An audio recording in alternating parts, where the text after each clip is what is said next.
Those jams just keep on rolling. Remember the tune Last Song. Christmas of 72 by Edward Bear. It's the last song I'll ever sing for you, something like that. Well, here in America, that was a really big hit. But they had several of them in Canada, though. And let's go to Billboard's Hot 100, June 20th, 1970. An earlier hit record by Edward Bear. Let me see if I can find it for you. Coming in at number, oh my goodness, here it is at number 84. Down from 68. It peaked at 68. Down from 80, down to 84. Edward Bear, You, Me, and Mexico. Edward Bear from Canada, based out of Toronto, Canada, originally known as the Edward Bear Review, formed back in 1966. Larry Evoy, the leader of the group, lead singer, and Craig Hemmons, who was the bass player.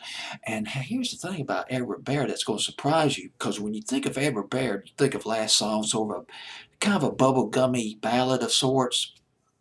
But these guys started out as a bluesy rock and roll band. And believe it or not, Edward Bear, they opened for Led Zeppelin at one time. And by 1969, they signed with Capitol Records, and they added some people. By then, the lineup included Larry Evoy and Danny Marks, he was the guitarist, the vocalist, and Paul Weldon playing keyboards. And later on, Marks left the group, and Roger Ellis replaced him. And that was in the early 70s. And they released an album and called Bearing in 1970. You, Me, and Mexico came from that album. Went to number 3 in Canada. Peaked at number 68 here in the States. A lost 45, completely lost 45 here in the States by Edward Bear.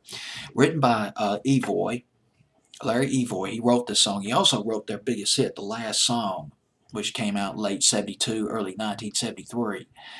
And the thing about this record, it's got sort of a bubblegum feel to it. It anticipates some of the kind of the bubblegummy songs in the 70s, like The Night Chicago Died, Billy, Don't Be a Hero. Larry Evoy singing in that key, and I don't mean that as a bad thing at all. Not at all. But the song didn't do that well for him, though. You, Me, and Mexico, but it's just one of those jams that I'd like to share with you. Edward Bear. Oh, by the way, Larry Evoy later pursued a solo career. Late 70s, he came out with a couple of singles. Later on, he owned a small recording studio and went into business running a horse farm. I can't talk tonight. Let me repeat myself. He ran a small recording studio. Later on in his career, he went into business with his wife, running a horse farm. Larry Evoy, Edward Bear, the name of the band. You, Me, and Mexico on Billboard's Hot 100, June 20th, 1970.